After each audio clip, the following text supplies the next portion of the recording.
Sorry for the wait, Lorenz. So, what is it you wanted to talk about? Ooh, don't tell me. Is it about a girl? No.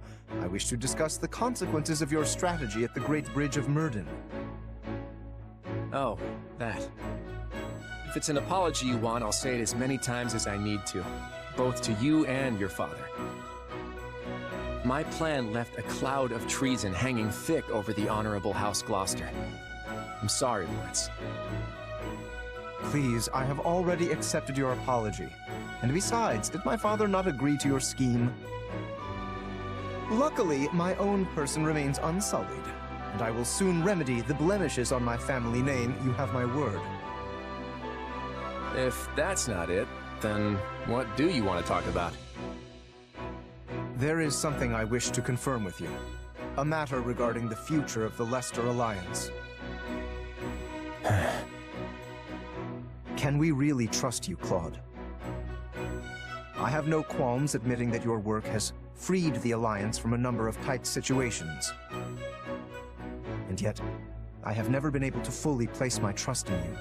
The same is true even now. Were it as simple as choosing to believe, I would do just that. But this situation makes me uneasy.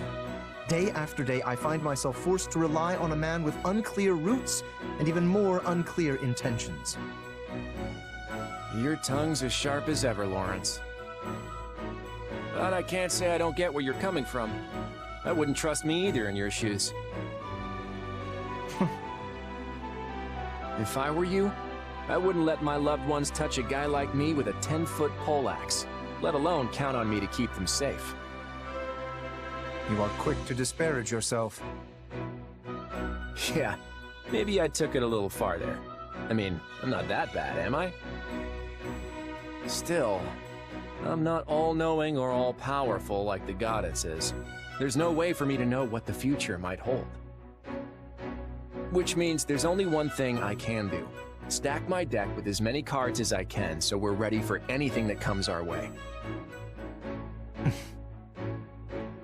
But on that front, the possibilities are kinda endless. No matter how many tricks I've got in my pocket, there's still this lingering worry I just can't shake. That's what I meant by not being able to trust myself. I feel like I'm constantly walking this tightrope with no clear end in sight. Lorenz? Are you even listening? If you were any quieter, I think you'd have died on the spot. I am present, yes. I was just so shocked to hear you voice your anxieties that I struggled to find words. Could this be another of your schemes? What do you hope to gain by deceiving me so? Whoa, slow down there. You're the one who brought this whole thing up, remember? Kinda rude to react like that after I go and spill my heart out to you, don't you think? Forgive me, I seem to have lost my presence of mind entirely. I fear I may be entering a state of shock. Yeah, you're not the only one. Claude, I am well aware that we Leicester nobles will be cooperating with the Imperial forces moving forward. But House Gloucester has always prided itself on an amicable relationship with the Empire. This changes little for us. I guess you're right. Your father did head up the pro-imperialist faction, after all. Yes, until your wicked schemes severed their ties. Do you really have to bring that up again? I thought I apologized for that. I am simply stating the truth. If such words ring out as criticism to your ear, perhaps your conscience is the problem. But what I mean to say is, my house already had the foresight to do this previously. Your actions now are mere imitation. I can see your point, though the logic is a bit forced. It naturally follows that House Regan does not deserve to sit upon the Federation's throne. No, the people yet yearn for their rightful rulers, House Gloucester. I'm pretty sure that's just your ego talking. I don't think people really feel that way. Do not misunderstand. I am not opposed to your being king, for the moment at least. But your reign was granted by a round table conference, not blood, making you nothing more than an appointed monarch. And a temporary one, if I may. House Regan does not hold this position by birthright, and it will not stay with you in the future. No. The next to be put forth as king will be... Why, of course it shall be me, Lorenz Hellman Gloucester. Some even propose I ascend the throne immediately if you begin to teeter toward ruin.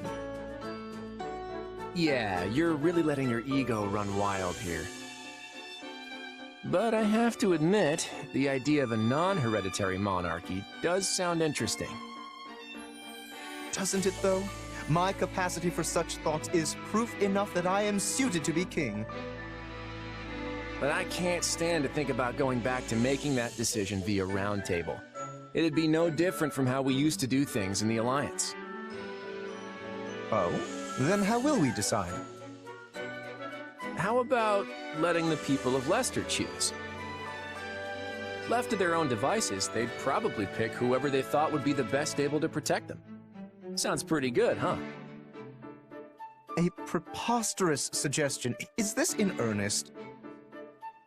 Though, such a method would prove a great boon for House Gloucester.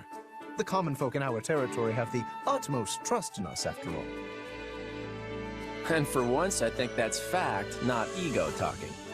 You do realize it would be the whole of Leicester choosing, though, right? Not a problem.